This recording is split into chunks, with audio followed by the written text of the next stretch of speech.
Prince Harry and Meghan Markle already plotting to break these so-called new Mexin rules. Because, of course, The moment Sophie stood inside the royal council chamber and spoke, everything shifted.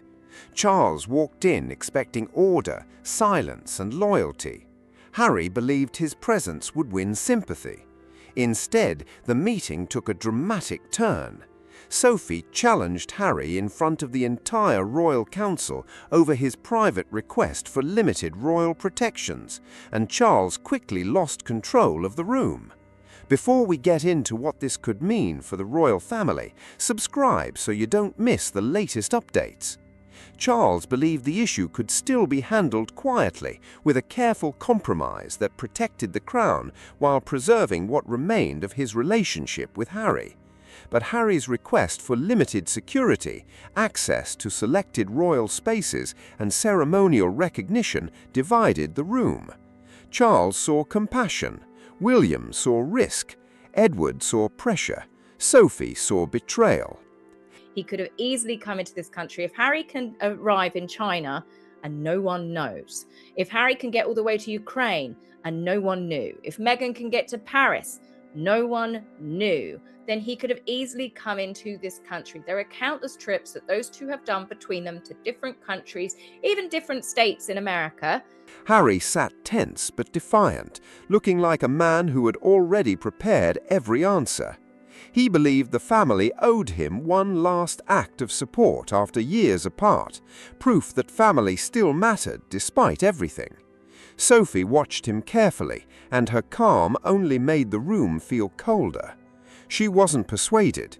She remembered Edward's silence after past insults, William's guarded reactions to every new request, and Charles repeatedly trying to turn family pain into royal decisions.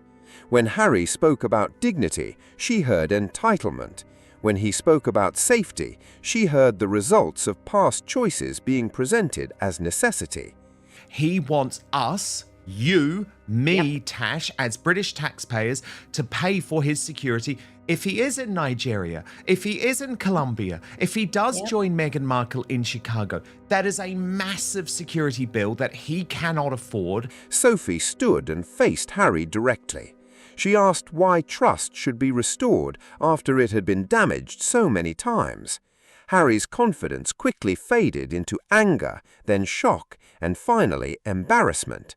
Charles tried to step in, but the room's attention stayed on Sophie. Edward remained still. William said nothing, yet his silence spoke volumes. Charles gripped the table as he realized a difficult truth. The meeting was no longer under his control. The question was no longer what Harry wanted, but who still had the resolve to say no. William carried the discipline of a future king who no longer expected apologies. Sophie carried the quiet anger of someone who had watched loyalty be taken for granted. Harry carried the loneliness of a man returning to a family that no longer knew how to welcome him. Charles wanted control, but his heart kept pulling him toward mercy. He knows he's safe in the UK, but he has to pretend he's not safe in the UK so that he gets UK police security forever, and that means wherever he is in the world.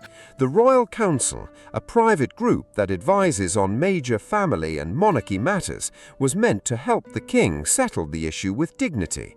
Instead, the tension kept growing.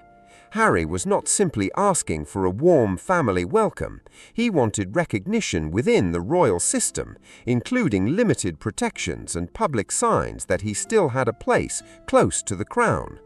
To Charles, it felt like one final chance to help his son. To William, it looked like a serious risk that could weaken everything the family had rebuilt.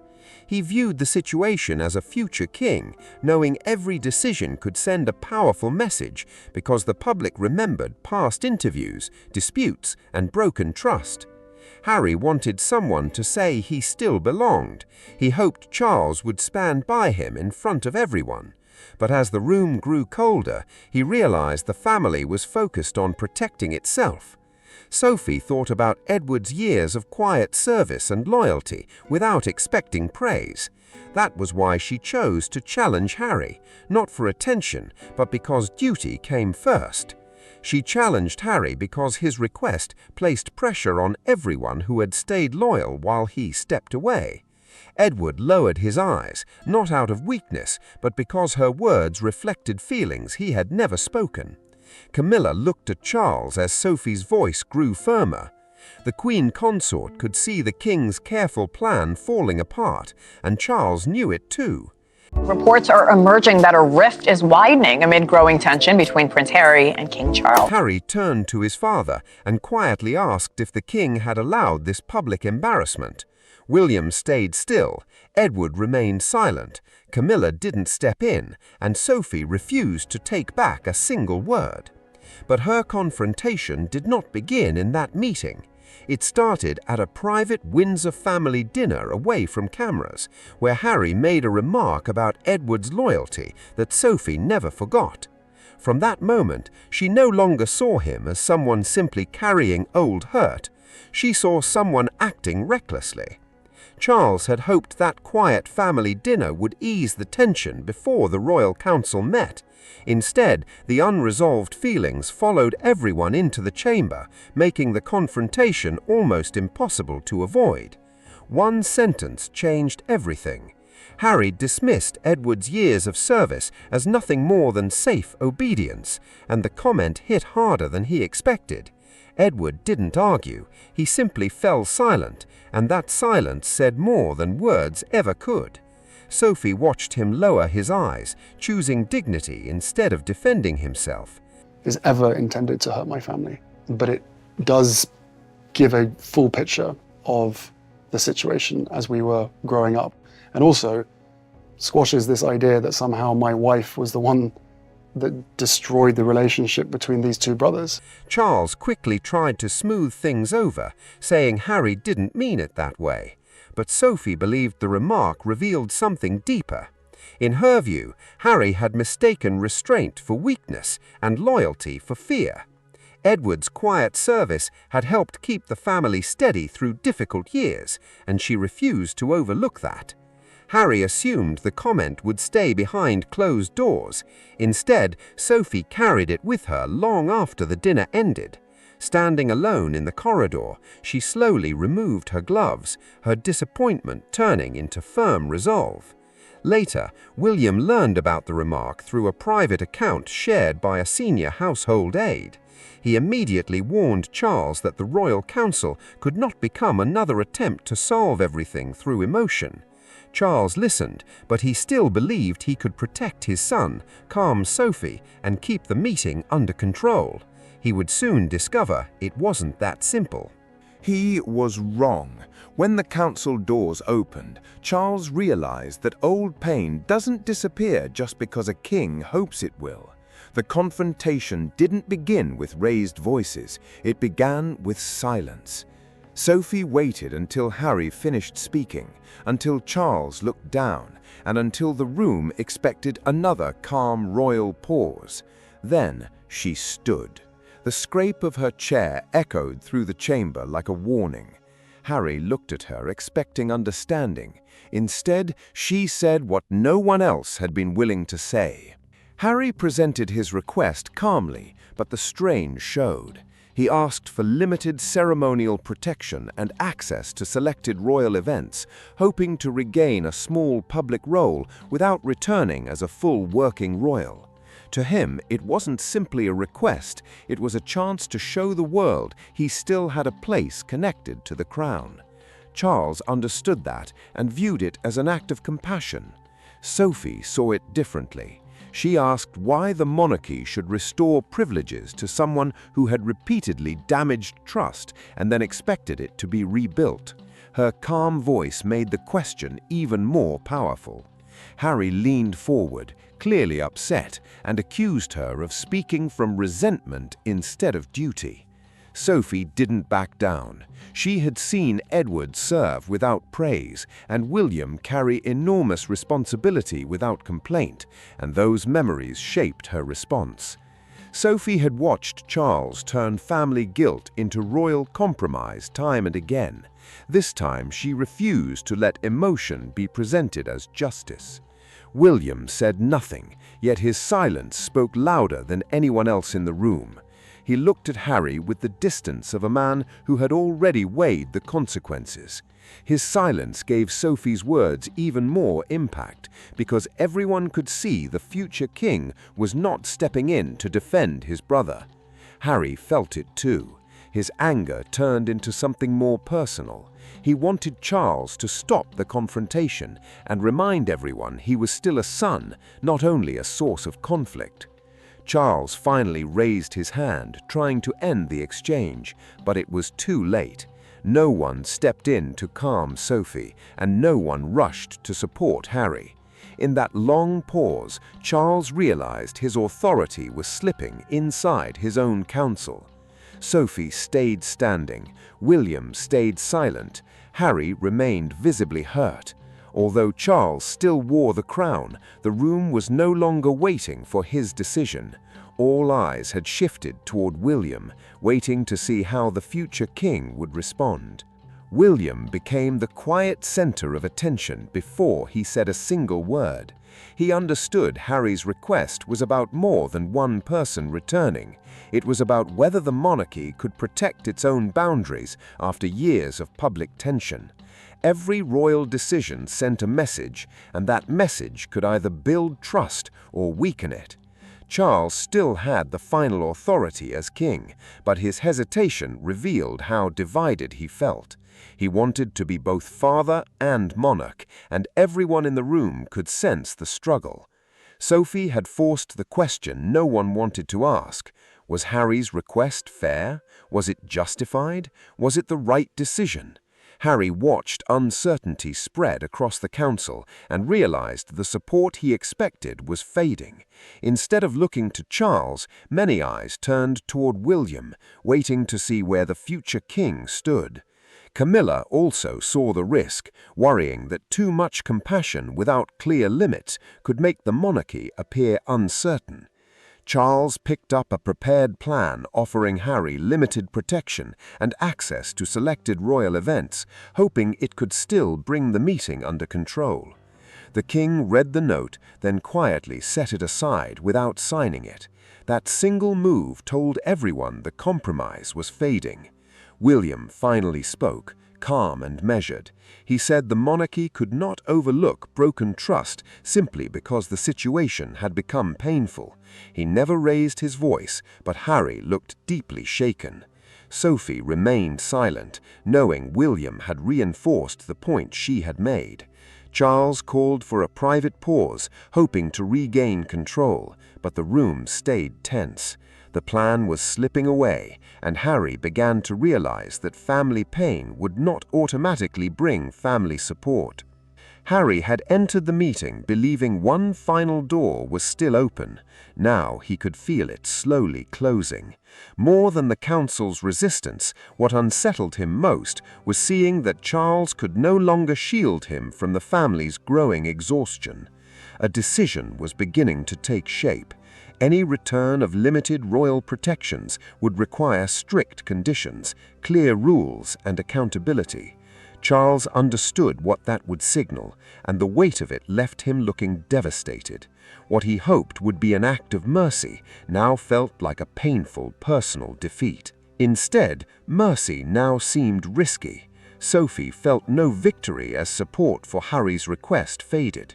She had spoken firmly, but she took no satisfaction in the pain it caused. She knew that tension had spread across the room, and she knew Edward felt it as well. Even so, she believed staying silent would have allowed old problems to continue. Harry looked at Sophie as though she had taken something from him. She met his eyes with sadness, not anger, because she believed he had lost more than support.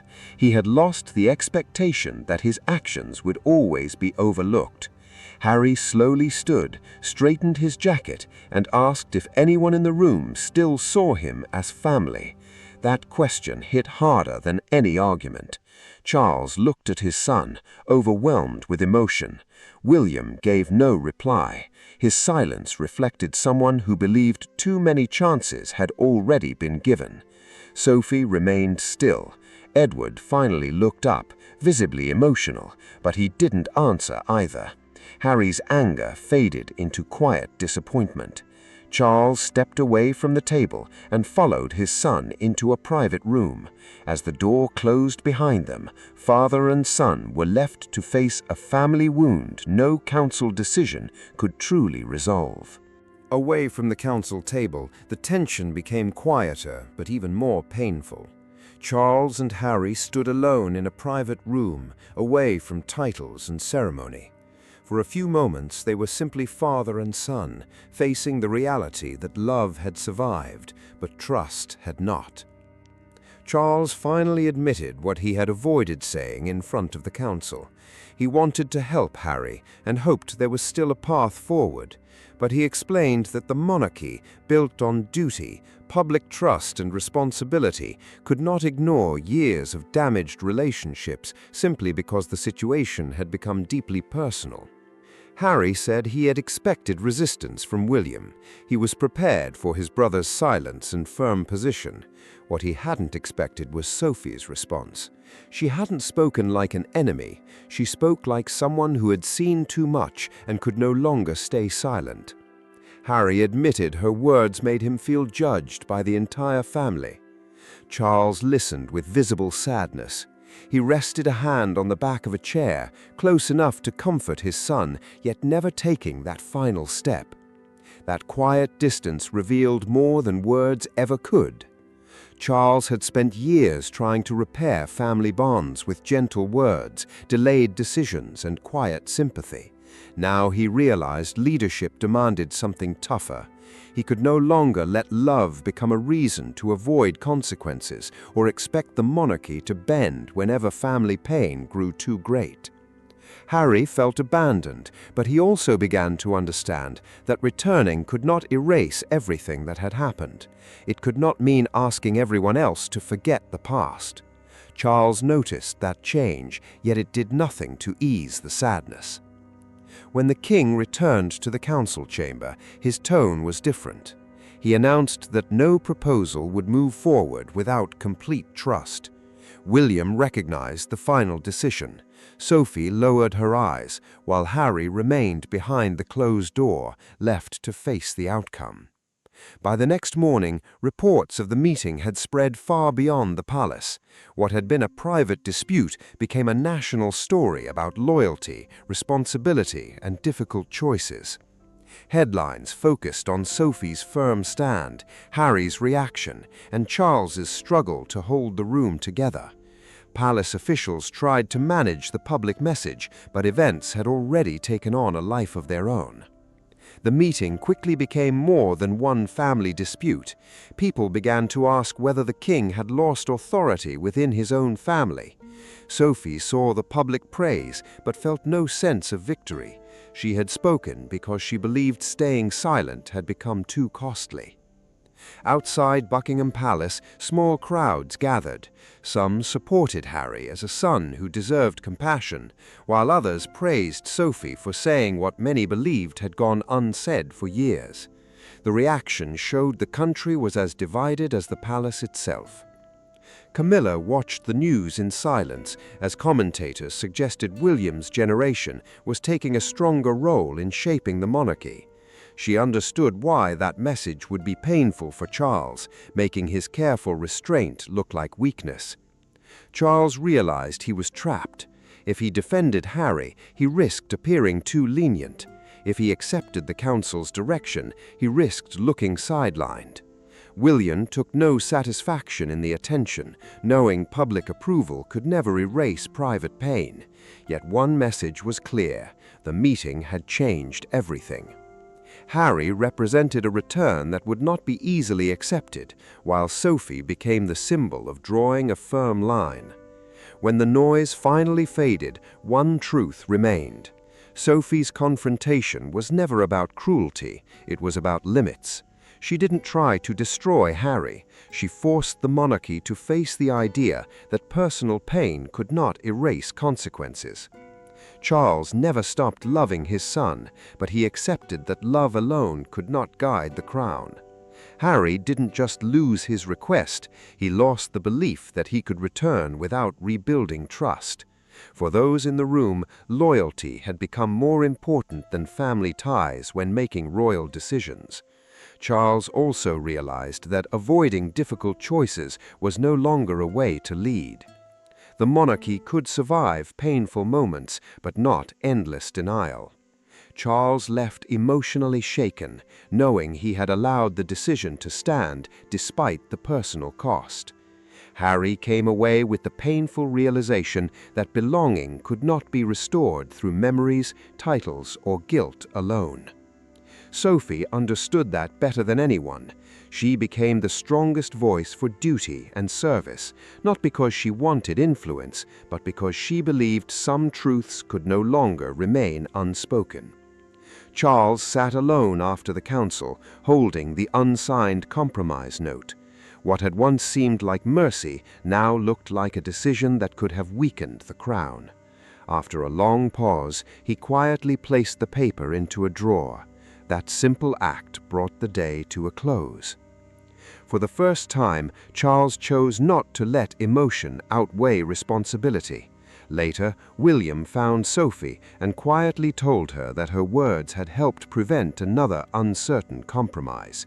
There was no celebration. In a family carrying so much pain, no one truly won. Harry was not cast aside. Charles never stopped caring. William never forgot the brother he once knew. But the monarchy moved forward because someone finally said no, and the king allowed that decision to stand. It became a turning point where duty came before denial. If you enjoyed this video, don't forget to like, subscribe, and share to support the channel. We'd also love to hear your thoughts, so leave a comment below and join the conversation. Thanks for watching, and we'll see you in the next video.